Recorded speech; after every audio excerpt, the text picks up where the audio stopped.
Okay, what if I told you the car sitting in your driveway is on the verge of a change? A change as huge as when we went from horses to the very first automobiles. And no, I'm not just talking about a sleeker, faster electric vehicle. We're going to dive into a future where your car is so much more than just a way to get from A to B. This one quote right here is the key. It completely flips the script on what a car is even for. Think about it. Instead of just consuming energy, the car we're talking about, the car of 2040, is actually designed to generate it, to store it, and yeah, even to sell it. It's about to become an active, living part of our entire energy grid.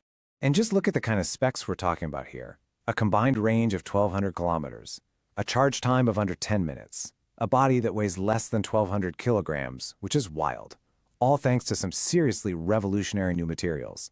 You see, this isn't just a simple upgrade. This is a total teardown and reimagining of what a car can be. So the real question is, how on earth do we get there? Well, this future isn't going to show up because of one single magic bullet breakthrough. Nope. What we're looking at is a powerful convergence, a perfect storm of several key technologies that are all hitting their stride at the exact same time. So let's break down the different revolutions that make this whole vision possible. So first up, you've got this amazing energy system, right? We're talking next-gen solid-state batteries working hand-in-hand with solar panels that are built right into the car's body. Then you have these crazy new materials like carbon nanotubes that make the car incredibly light, which just skyrockets its efficiency. The brain of the whole operation? That's AI, optimizing every single watt of power. And you know, the final piece of the puzzle is the network, a standardized system that lets every single car talk to and share power with the grid. And here is where the whole idea really clicks into place. The biggest, most profound change isn't about driving at all. It's about what the car does for that huge chunk of its life. You know, the 95% of the time it's just sitting there parked. This is the moment your vehicle stops being just a car and transforms into your own personal power plant. The technical term for this whole thing is a decentralized energy unit, but forget the jargon. Just think of it as a vehicle with three superpowers: a giant battery, the ability to make its own solar power, and the smarts to send that power back out when it's needed.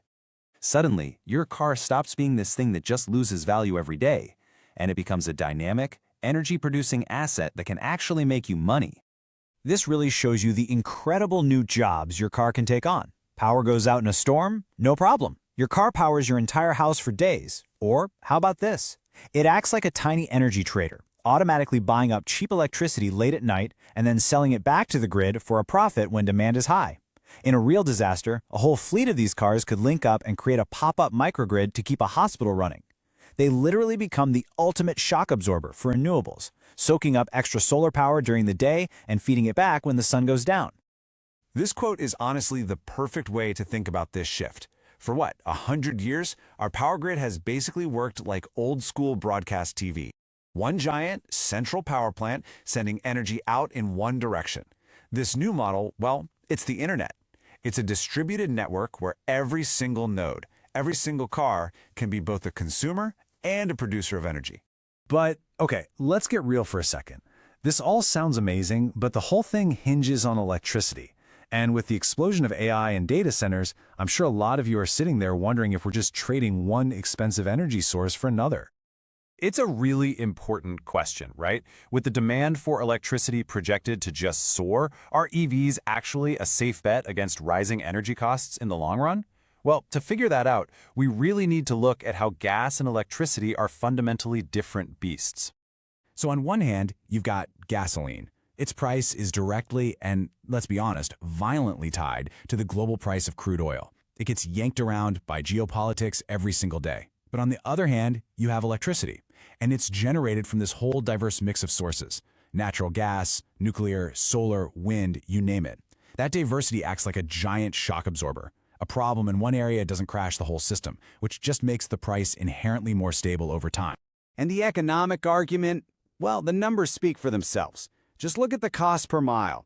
Even if we imagine a huge, pretty unlikely 30% spike in electricity prices, charging an EV at home is still way, way cheaper than filling up at the pump. It's not even close. The pure efficiency of an electric motor creates this incredibly powerful economic advantage. So, the real secret to energy security, it's not about picking a winner in some gas versus electric cage match. It's about personal energy diversification. It's about giving yourself options. You combine an EV with solar panels on your roof, boom, you're literally making your own fuel. You drive a plug-in hybrid, you've got the flexibility of two completely different energy networks. The smartest play is to not be dependent on just one thing. So, the big question, when does all this actually happen? When does it become reality? Look, this isn't some far-off science fiction. The key technologies we're talking about are already in development, and the roadmap for how they all come together is surprisingly clear. All right, here's how this timeline is probably going to unfold. In just the next few years, we'll start seeing the first commercial perovskite solar cells. These are super efficient films you can literally integrate onto a car's body. Then, by the late 2020s, solid-state batteries are going to start arriving, offering way more energy density and safety than what we have today. Through the 2030s, hydrogen power will really mature and find its place, especially for big trucks and heavy transport. And then, the grand finale, somewhere between 2035 and 2040, all of these streams come together and the decentralized energy unit we've been talking about becomes a mainstream reality. So, when you boil it all down, the real takeaway is this. The next vehicle you buy, it's not just going to be a mode of transport. It's going to be a key part of your personal energy strategy, your financial strategy, a rolling asset that's working for you even when it's just sitting in the driveway. So I guess the only real question left is, are you ready for that shift?